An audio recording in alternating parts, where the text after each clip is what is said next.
Bueno, para continuar entonces, ahora tenemos en el panel a Daniela Santana Silva. Daniela es abogada, magíster o LLM, como le dicen los gringos, en estudios avanzados en Derecho Internacional Público, con mención en Paz, Justicia y Desarrollo por la Universidad de Leiden, en Holanda. Se desempeñó en la Comisión Interamericana de Derechos Humanos, así como en organizaciones de la sociedad civil y en el mundo académico.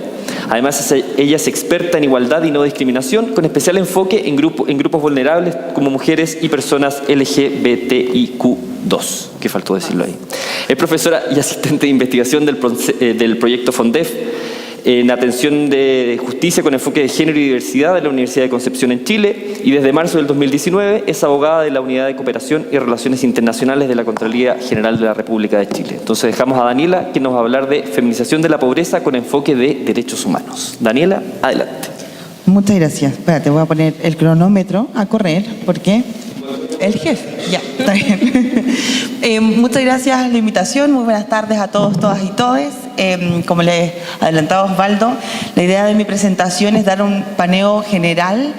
¿Por qué es relevante que nos estemos preocupando de este tema desde un punto de vista de los derechos humanos? Y no tengo el pasador, pero son poquitas diapositivas y me... clic. Ya, gracias. Ahí.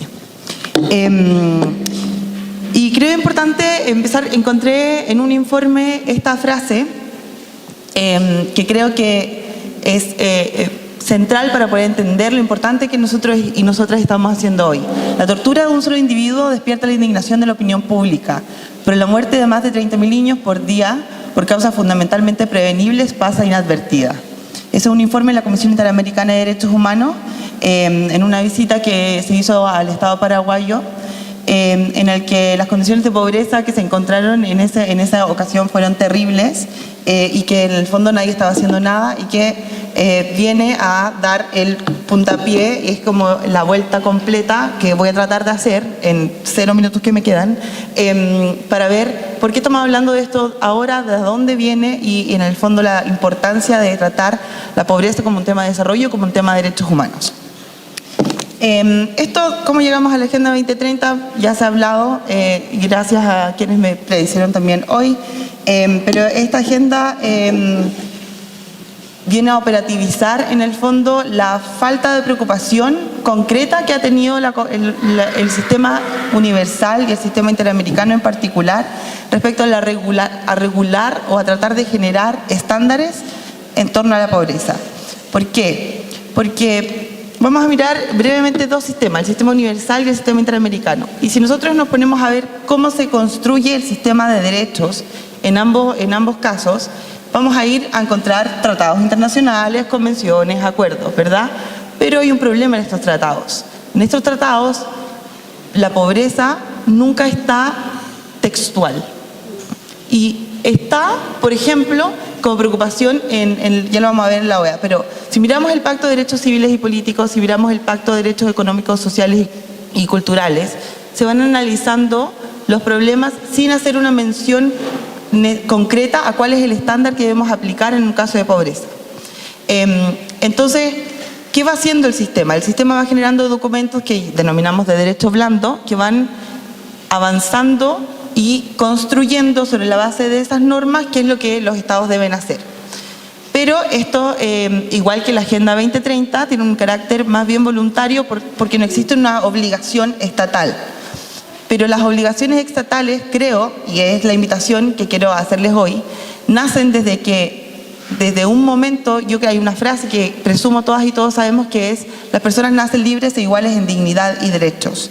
Y cuando estamos ante una situación de pobreza, lo que está pasando en realidad es que es un problema que no es inevitable, es un problema más bien creado. Es un problema que se crea porque hay una exclusión, porque hay políticas públicas, políticas estatales que ignoran a determinada parte de la población. Es una situación que está creada, propiciada y perpetuada, bien por acciones o por omisiones estatales. Y de otros agentes, claro está, pero hoy no estamos preocupando de los estados, ¿no? Y la pobreza extrema está caracterizada por violaciones múltiples que están interconectadas a todos estos derechos.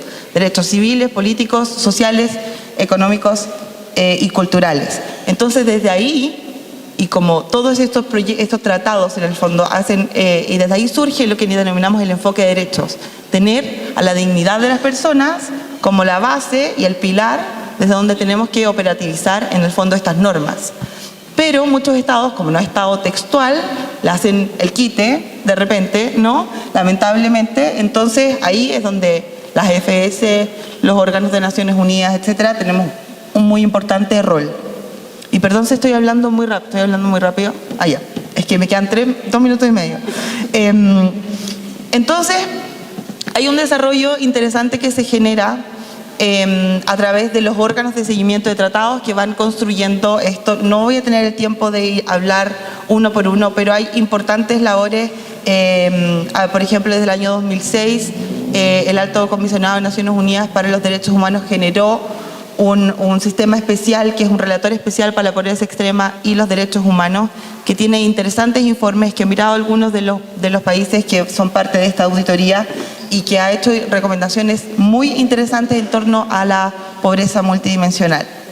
En el sistema interamericano, y ya para ir avanzando, lamentablemente pasa un poco lo mismo. La Convención Americana de Derechos Humanos, que es el Tratado de Derechos Humanos, la base en el fondo, solo versa en concreto sobre derechos civiles y políticos. Los derechos económicos, sociales y culturales se acuñan muchos años después, este es del 69, se acuñan en el 88 en el Protocolo de San Salvador, que tiene un problema porque si bien nosotros en el sistema interamericano tenemos un sistema fuerte, entre comillas, con la Comisión y con la Corte, los derechos que están en el protocolo no se pueden llevar a la Corte, no todos, solo 2, que es educación y el derecho a la sindicalización. Entonces se ha quedado fuera del desarrollo jurisprudencial de la Corte Interamericana de Derechos Humanos la pobreza. Más allá de eso hay varios casos, como Campo Algodonero y casos símbolo en el fondo, que han tratado esto como en el contexto de la vulneración a otros derechos, pero la pobreza en sí misma no se ha analizado como una vulneración de derechos humanos aún.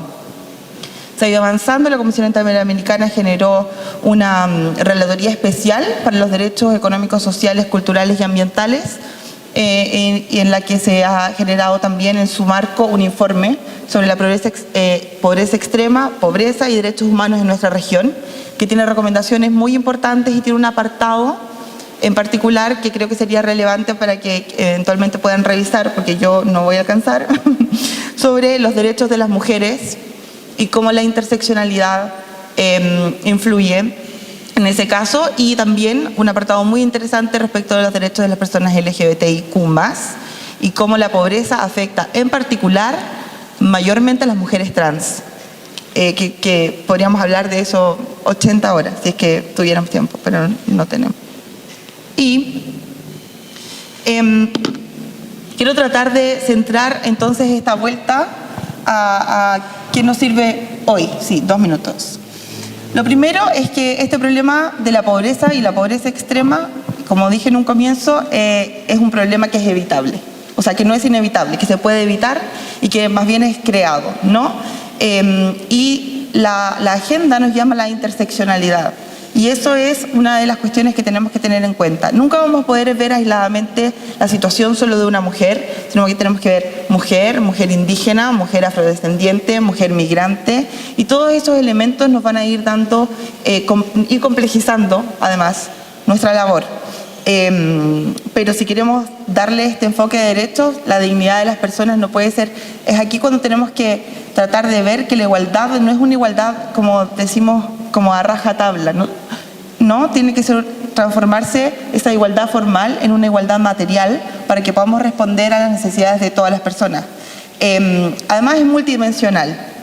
Uno de los, como bien anunciaba, el objetivo 1.2 llama a analizar esta pobreza multidimensional, ¿no? Porque hay muchos enfoques en los que podemos analizar la pobreza, y el enfoque económico, que ha sido el que más se ha desarrollado, no es el único. Y uno de esos enfoques es el enfoque de derechos humanos precisamente, y tratar de ver cómo la privación de los derechos económicos, sociales, culturales, civiles y políticos generan una situación de pobreza, particularmente en las mujeres. La incorporación de la perspectiva de género es algo de la que ya se ha hablado. Este tema es una cuestión de derechos humanos. El lenguaje también que estamos tan en sincronía, hermoso. El lenguaje también es importante. Si es que trabajamos desde los estándares internacionales, desde la agenda, vamos a lograr aunar un lenguaje de manera mucho más fácil. Y lo otro es el llamado a tener siempre en cuenta que al final y al principio, no lo puse ahí, estamos hablando de personas y de la dignidad de todas, todos y todes. Y con eso les dejo y cumplí mi tiempo.